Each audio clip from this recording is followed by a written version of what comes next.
اللهم صل وسلم وبارك على سيدنا محمد وعلى اهله واصحابه اجمعين. السلام عليكم، ازيكم يا جماعه؟ عاملين ايه؟ يا رب تكونوا كلكم بخير. يوم جديد وروتين جديد وفيديو جديد، ويلا بينا نشوف هنعمل ايه. قبل ما نبدا اي حاجه نسجل الصلاه على الرسول، وكومنت منك حلو ولايك يساعدني ويفرحني. يلا بينا على الفيديو. كان عندنا شويه مواعين بقى كده، خلينا نشاط وحيويه كده. المهم قمنا نغسل الطبقين بقى. حتى مالكوش دعوة بملامح وشي يا جماعة، مالكوش دعوة بملامح وشي، ركزوا في المواعين. المهم بقى كان عندنا طبقين كده شطفناهم مكان كنا بنغلي اللبن وحاجات، فقلت اما نشمل كده ونخش نغسلهم يعني. والله مش عارفة اليومين دول في كسل ليه يا جماعة؟ اللي عندي حد مكسل كده ولا انا لوحدي؟ يعني مش عارف. يلا الحمد لله. دلوقتي بقى شطفت الحاجة ديت اهيت، معادش الا حاجة بسيطة. بعدين يعني انا كنت مروقاه وما كانش في اي حاجة، بس حبيت بقى ايه ان انا افتح الكاميرا كده واصور معاكم. ما يعني ما عارفة اللي انا مكنسلة في الفيديوهات، بس يلا بقى ظروف. كده بقى خلصتهم، اصلا ما كانوش مستاهلين. اغسل الحوض بقى. طول ما ايدك في الحلة بتاعتك بتغسلها على طول وتلمعها اول باول على طول، هتفضل جديدة معاكي كأنك لسه مركباها امبارح.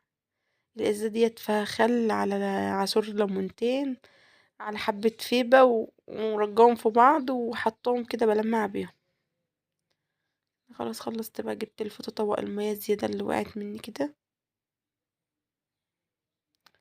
ديت بقى توابل كنت شاريها من بره يعني. كمون، كزبرة، شطة، بابريكا، الحاجة اللي ناقصاني يعني. عفوا. بس بصراحة كانت ريحتها جميلة جدا جدا جدا. رحت اجيب مقص عشان افتح الاكياس. اول حاجة ده الكمون اهوت. بصراحة بحب ريحة التوابل ده قوي. هفضي عليه كزبرة كمان عشان يبقى كمون على كزبرة. هقفلهم. هجيب بقى برطمانات الشطة والبابريكا احط فيهم بقى. دي البابريكا هي التانية الشطة.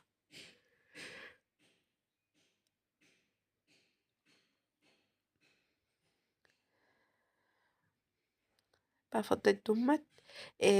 جبت انا بقى فلفل اسمر. جبت انا بقى فلفل اسمر حصى، عشان حسيته كتير الصراحه. عشت منه شويه بس ايه مع الحبهان والمستكه ورق اللورا والليمون المجفف كده. ده بقى للشوربه حطيتهم في جنب، وخدت التلات اكياس انتوا شايفينهم دول. كانت التلات اكياس دول هم ب10. يعني التلات اكياس فلفل اسمر دمت ب10. جبته انا حسب بقى وقلت هطحنه عندي في المطحنه بتاع الخلاط.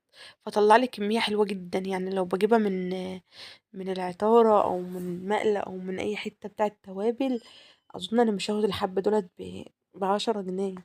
كتير وريحته جميله جدا جدا جدا. يعني مش فلفل اسمر اي كلام، لا الفلفل اسمر حصى حلو يعني، مركز، مش من اللي هو اي كلام يعني. شغلت عليهم المطحنة بقى وهطحنهم. بحطه عندي بقى في العلبة، بحتفظ بيه، بطلع منه على قد الاستعمال وخلاص.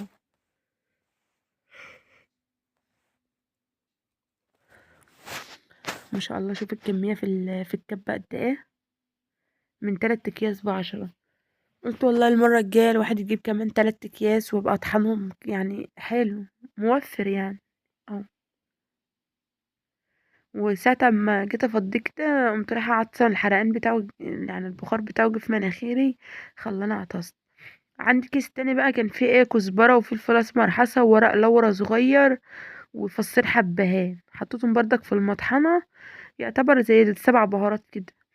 حطيتهم في المطحنة بردك وهبدأ اطحنهم، افضي على دمت معلقتين والباقي احتفظ بيه لما عاوز ابقى اكبه في البرطمان تاني، عشان ما احطوش كله في البرطمان يعني.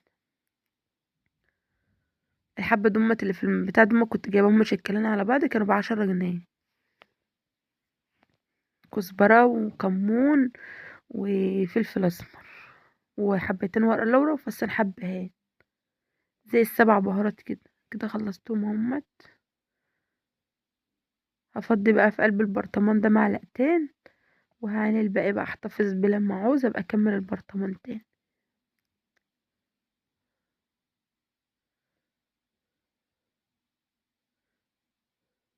كنت ناسيه واروح افتح البتاع من مش شقلهم.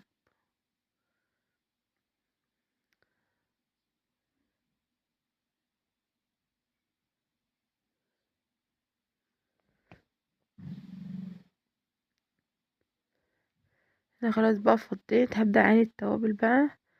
المنظم اللي انا كنت جايباه بتاع التوابل اللي هو اساسا بتاع طقم التوابل دوت اتكسر، فاضطريت ان انا بقى افضي مكان الكوبايات هنا واحطهم على لما بقى اشوف هعمل ايه.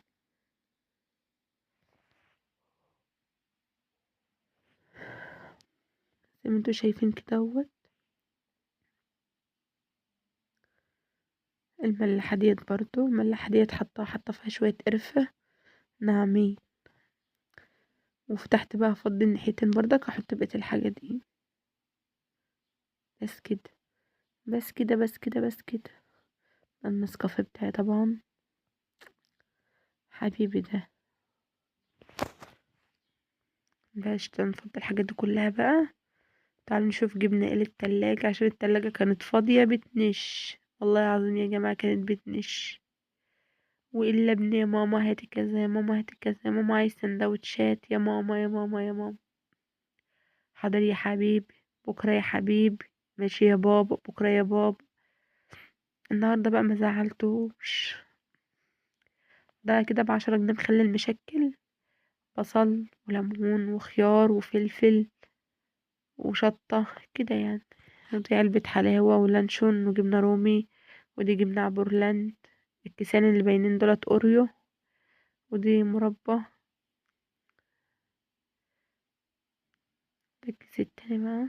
ده كده جبت كيسين لبن بخير وكده. ودي جبنة قشطة مع زيتون. واللي في الكيس الأسمر صغير ده بيض.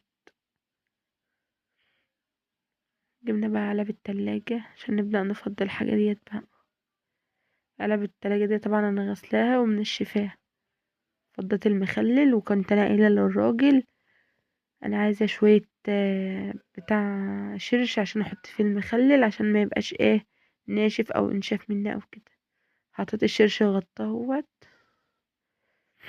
دي علب التلاجة بقى.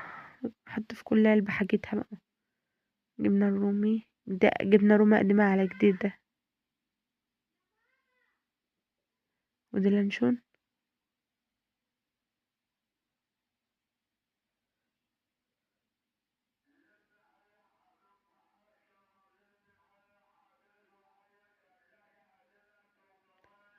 خلاص يا عم الحاج، بنصور فيديو يا عم الحاج. لا لا الا الله. المهم بقى يا جماعة، دي غرفة جبنة كده. الله المستعان. جبنة زي الجبنة القشطة كده، طعمها حلو قوي قوي قوي يعني. تحسي فعلا انك بتغمسي بقشطة. مم. زي ما انتوا شايفين كده اهوت. والزيتون ده انا كان ممكن اشتري احطه مع المخلل، بس انا بسيبه مع قلب الجبنة، بيديها ريحة وطعم جميل قوي، بتحس ان هي واخدة طعم الزيتون فعلا. فحطيت اخدت الزيتون اشقط، ياخد الزيتون اشقط. كده خلاص بقى هحوش الورقة اللي على الحلاوة ديت هي كمان عشان الاولاد اما يجي ياكلوا منها. وده المربى وجبنة. ده اللبن. اجيب بقى المنظم والحاجة. ده علبة جبنة طعمها مثلثات.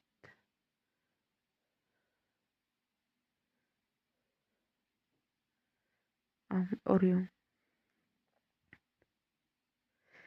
ايه اللي في البلاستيك دوت هوريكم اهو. الاولاني دي نص كيلو عجوة. واللي تحت دوت ده كيلو ونص سميت من بتاع البسبوس، بس انا فضيته في علبة واحطه في التلاجة اضمن يعني. ده شاي الكرك اللي انا بشربه. مستغناش عنه الصراحة. لذيذ والله لذيذ. ده اسمه هاليبينو باين. اي. وده زيتون. نفس الماركة برضو. صلصة بيتزا. هريسة شطة. اروح برص التلاجة. العلبة الحمرا مغطى احمر دي فيها ايه؟ فيها ملبن. بس انا حاطه في التلاجة محتفظة بيه يعني. والعلبة اللي انا قعدت ارص العلب بقى بتاعت الحاجات مخللات والحاجة.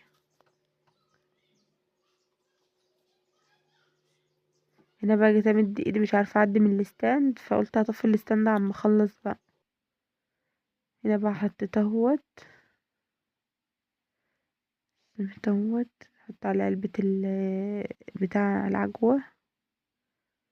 تمام كده. تحت هنا بقى احط برطمانات الازاز اللي هو الزيتون والفلفل الهالبينو والحلاوة، مربى، حتة بتاع نص قلب الزبدة كان عندي برا في المطبخ، قلت اما احطه في التلاجة بقى.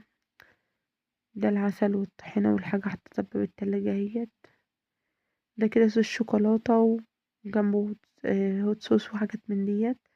وكده الفيديو بتاعنا يكون خلص. يا رب اكون قدرت افيدكم بحاجة.